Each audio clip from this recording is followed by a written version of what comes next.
یہی پروسیس اہل بیت نے بھی اپنایا.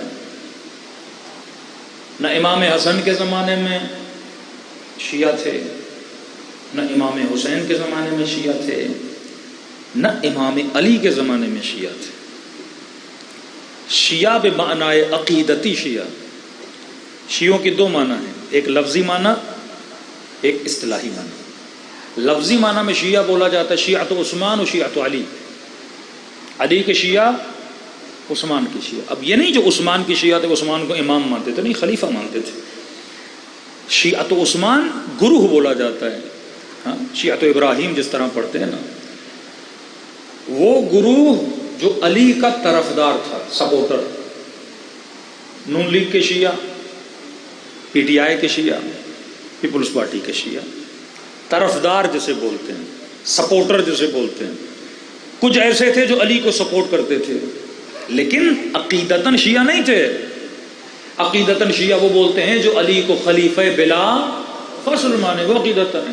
کئی ایسے لشکر میں تھے جو خلفائے راشدین کو بھی مانتے تھے اور امیر المومنین کو چوتھا خلیفہ مانتے تھے. بھائی طلحہ اگر شیعہ ہوتا تو علی کے مقابلے میں جاتا، زبیر اگر شیعہ ہوتا تو علی کے مقابلے میں جاتا، شمر اگر علی کا جگلا کاٹ رہا ہے.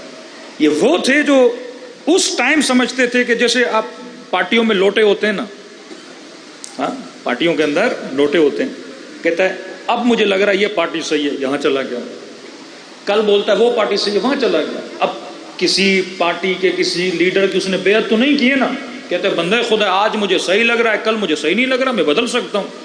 لیکن جو کسی کو امام مان لیتا ہے پھر وہ اس پہ شک نہیں کرتا. امامت کا مطلب یہ قامہ و قعدہ، جنگ بھی کریں تیرے امام ہیں، صلح بھی کریں تیرے امام ہیں. یہ عقیدہ نہیں تھا کسی کا بھی. اگر اس معنی میں کوئی بولا جائے جناب مختار شیعہ تھے، نہیں تھے اس معنی میں جناب مختار بھی شیعہ. جناب مختار عاشق اہل بیت تھے، طرفدار اہل بیت تھے. ہاں کوفے میں ان کو شیعۃ علی بولا جاتا تھا. ہر زمانے میں شیعہ کی کیٹیگری الگ تھی. اس زمانے میں وہ گروہ جو علی کو سپورٹ کرے وہ شیعہ، جو عثمان کو سپورٹ کرے وہ شیعۃ عثمان کہلائے. خود بیسیکلی جو تربیت تشیع جہاں سے شروع ہوئی وہ دو اماموں نے شروع کی، ایک پانچویں امام نے، ایک چھٹے امام نے. تبھی آپ کو شیعہ جعفری بولا جاتا ہے.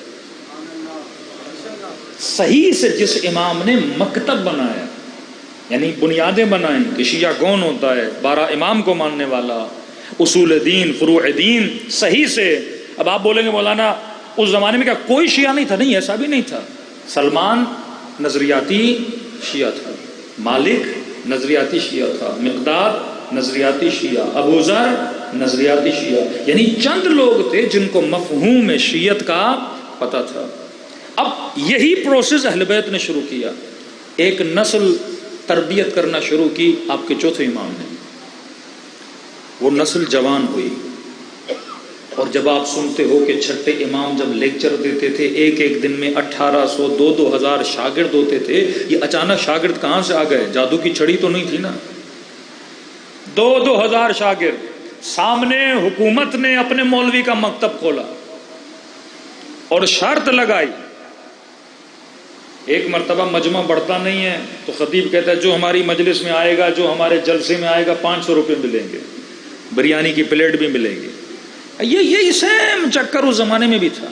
یعنی جو حرب آج کے حکمران لڑتے ہیں اس زمانے میں بھی حربہ تھا. اب مکتب بن گئے چھٹے امام کے زمانے میں، فلاں مولوی کا مکتب، فلاں مولوی کا مکتب، درسگاہیں بن گئیں، جعفر صادق کا مکتب.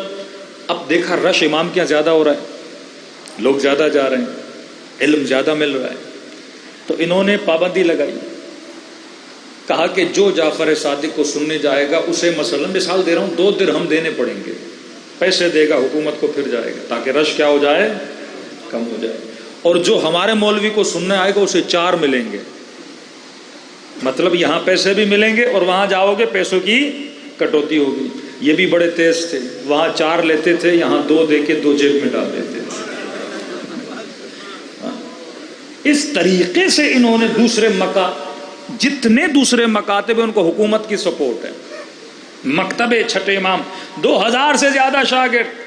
یہ شاگرد کہاں سے آ گئے اتنے؟ فرمایا یہ وہی تھے جن کو زین العابدین نے تربیت دے کے جوان کیا تھا. اب چھٹے امام کے بعد شیعوں کی ایک کھیپ بنی تربیت کی امام نے. آپ دیکھو بڑے بڑے سائنٹسٹ، بڑے بڑے علماء بصرے میں، کوفے میں، جگہ جگہ امام نے اپنے نمائندے بھیجے اہواز میں. اب شیعت کا ابلاغ شروع ہوا. گولڈن ٹائم آف تشیع 2 اماموں کے زمانے میں. 5ویں امام، چھٹے امام، 7ویں امام زندان میں، 8ویں امام غریب الغربا، 9ویں امام بھی ایک طرح سے زندان میں، 10ویں اور 11ویں امام بھی امام عسکرین، عسکر میں، فوجی چھاونی میں اماموں کو بند کیا گیا. کسی امام کو ٹائم نہیں ملا. یہ ساری محنت 2 اماموں کی تھی. باقی اماموں نے حکومتوں میں جا کے تشیع کو بلند کیا.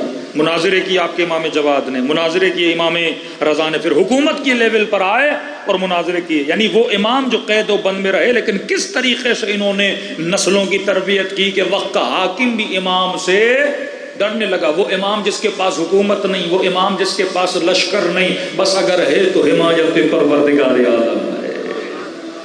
یہ کسی معجزے سے کم نہیں ہے. اس زمانے میں بھی اہل بیت اور ان کے شیعہ حکومتوں سے ٹکراتے تھے اور نام خدا اور پیغام اہل بیت کو بلند کرتے تھے.